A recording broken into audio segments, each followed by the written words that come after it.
Hi there, Kayla here. Welcome to my Munich Top 12 Sites. Munich, the southern German Bavarian capital, famously known for its annual Oktoberfest. Let's see what you can do in 48 hours while visiting. Number one, and a good starting point, is Marienplatz, originally called Schranenplatz or Grain Market Square, as it was the main marketplace in the Middle Ages. It is still the heart and soul of the old town. You will be overtowered by the old town hall with more than 500 years of history and a new town hall neo-Gothic architecture. Look out for the Rathaus Glockenspiel that reenacts a historical tournament or Cooper's dance every day at 11 a.m. or 12 p.m. Lastly, look out for the Fischerbrunnen fountain located in front of the new town hall and traces its history back to the Middle Ages, although the current one was rebuilt after being destroyed in World War II. 2 is the Asem Church or the St. Johanna Nepmuk Church, about 6 minutes walk from Marienplatz, constructed by the Asem brothers between 1733 and 1746, who were a painter and a sculptor. Originally, it was built as the brothers' own private chapel. It's free to enter like most churches, however, there is a demarcating metal gate and so you can only take pictures through it.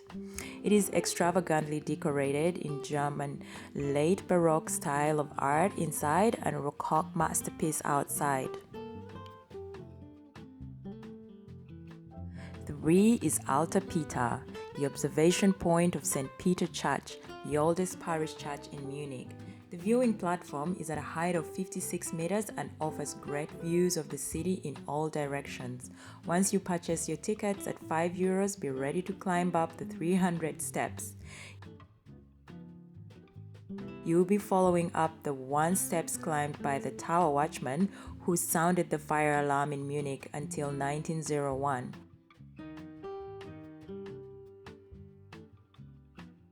Once at the top, you will have views of the roofs of the old town, the Munich panoramic skyline, the Alps, plus the Marienplatz from above.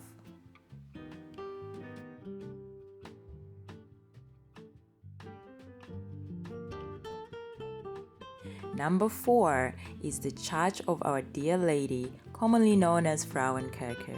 It is the biggest church in the city, constructed with red brick and a very simple design due part lack of funds.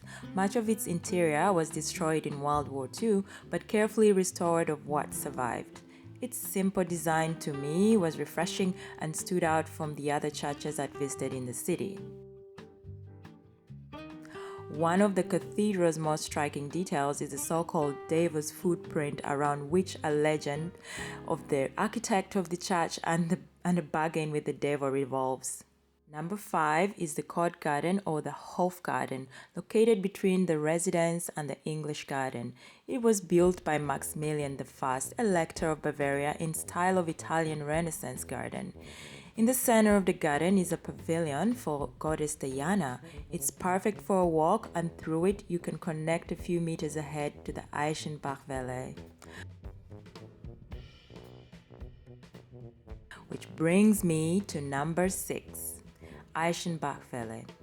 The wave named after the river Eichbach. The Eichbach River is 2 kilometers long, man-made river flowing through the English Garden. The wave on the river at the entrance of the garden attracts surfers and onlookers from all over the world. You will find surfers here all through the year, including wintertime. You too can book a class and pick up some surfing skills.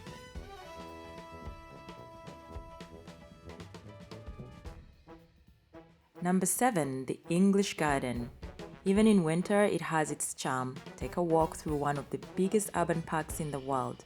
Its name refers to the English garden form of informal landscape, a style popular in England from the mid-18th century. In addition to the beer gardens, Japanese tea house, you will find the Chinese tower here, perhaps the most famous structure in the garden. It's winter during my time here, and still a few tourists enjoying the experience. However, in the beer garden season, you will find 7,000 seats directly below the 25-high wooden Chinese pagoda and a brass band playing on one of the 5 stories. Number 8 is the city sightseeing Munich, fastest way to learn the history of the buildings and the sites on the bus routes. Also best way to get to the farther sites from the city. At Louisianastrasse, you will find their ticket offices and start point. Here you can purchase your tickets for 28 euros for 24 hours or also options as the 48 hours. Personally, I use this tour option for the Nürnberg and Olympia Park tour.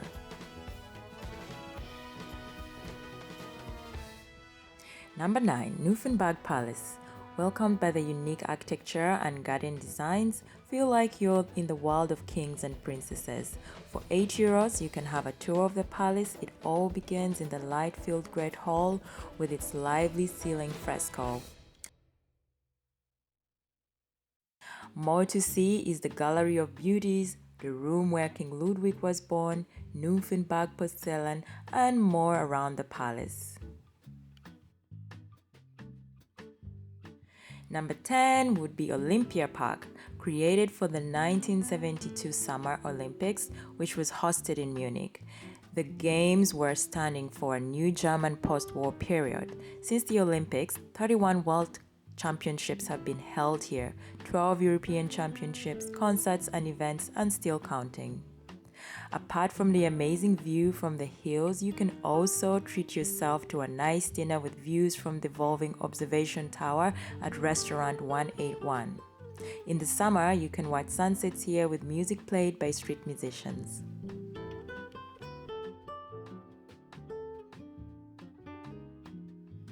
Number 11. Hofbrauhaus. With a history dating back to 1589, Hofbrauhaus Brewery is Munich's most popular beer hall and one of the most famous in the world. After centuries of producing beer for the royals, in 1828 the Hofbrauhaus was opened to the public by King Ludwig I of Bavaria. Even Mozart became a regular customer.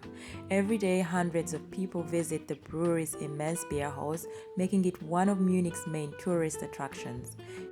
Music from the ever-changing brass bands, true to the original Bavarian folk dances, entertain you while you feast on typical Bavarian specialties, such as the knuckle of pork or schnitzel, and of course, the Hofbrau beer.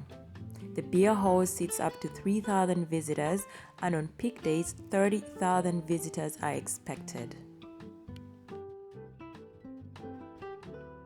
Number 12 is the Umschreibung, Munich's endless staircase. Umschreibung is a German word for circumscription.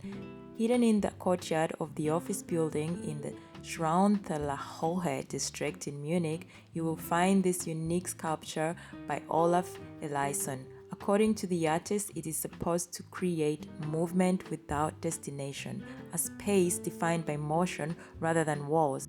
It is quickly rising to the best photo spots in Munich, especially among architecture lovers.